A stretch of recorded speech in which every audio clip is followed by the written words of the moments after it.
अस्सलाम वालेकुम। हैप्पी किसान पाकिस्तान तो खुश आमदीद। लो जी दोस्तों, मकई के हवाले नाल वीडियो लैके तुहाडी खिदमत हाज़र हाँ जी। अज मैं तुहानू जनवरी की लगी हुई डिकालप की वैरायटी है 6321 ਉਹਦੀ मैं तुहानू परफॉर्मेंस जी दिखावागा। सारिਆਂ ਨੂੰ ਪਹਿਲਾਂ मैं रिक्वेस्ट करांगा ਜਿਹੜੇ दोस्त हैप्पी किसान पाकिस्तान ते नए आ वो हैप्पी किसान पाकिस्तान ਨੂੰ सबसक्राइब कर लो, बैल आइकन ਨੂੰ दबा लो ताकि मुख्तलिफ फसलों के रेटों के हवाले नाल और मुख्तलिफ फसलों के हवाले नाल वीडियो जी हैप्पी किसान पाकिस्तान से अपलोड होंदियां ने तुहानू बर वक्त देखने को मिलदियां रहन। तो जी इस टाइम मैं मौजूद हाँ जी मकई के फील्ड के और 6321 का प्लाट लगा जी। डिकालप की वैरायटी है जी 6321।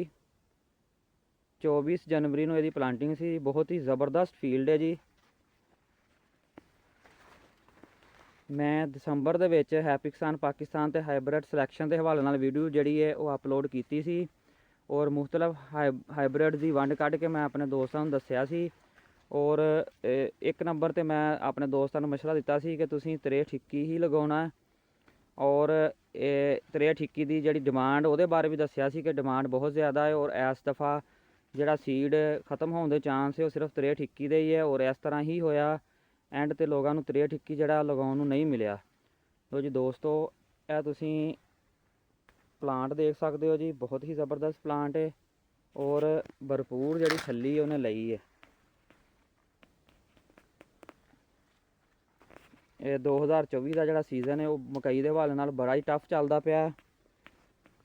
पहले मौसम टैंपरेचर बहुत ही लो रहा और उस तो बाद यकदम टैंपरेचर जोड़ा बहुत ही हाई हो चुका है। आज 26 मई है जी और यह तुसीं देख सकते हो जी 6321 की परफॉर्मेंस माशाल्लाह जी।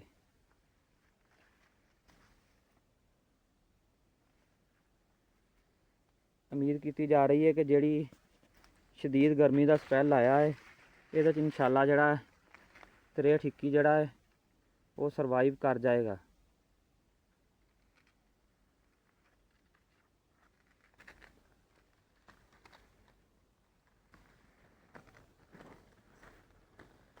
और उम्मीद की जा रही है कि 6321 इंशाल्लाह इस साल भी 2024 भी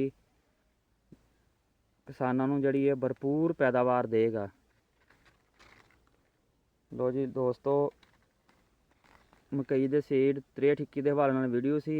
अच्छी लगे लाइक कर देना, दोस्तों शेयर कर देना और मैं दोबारा रिक्वेस्ट करांगा जोड़े दोस्त हैप्पी किसान पाकिस्तान से नए आ हैप्पी किसान पाकिस्तान सबसक्राइब कर लो, बैल आइकन दबा लो ताकि मज़ीद आने वाली वीडियोज़ तुहानू बर वक्त देखने को मिलदियां रहन। अल्लाह हाफिज़।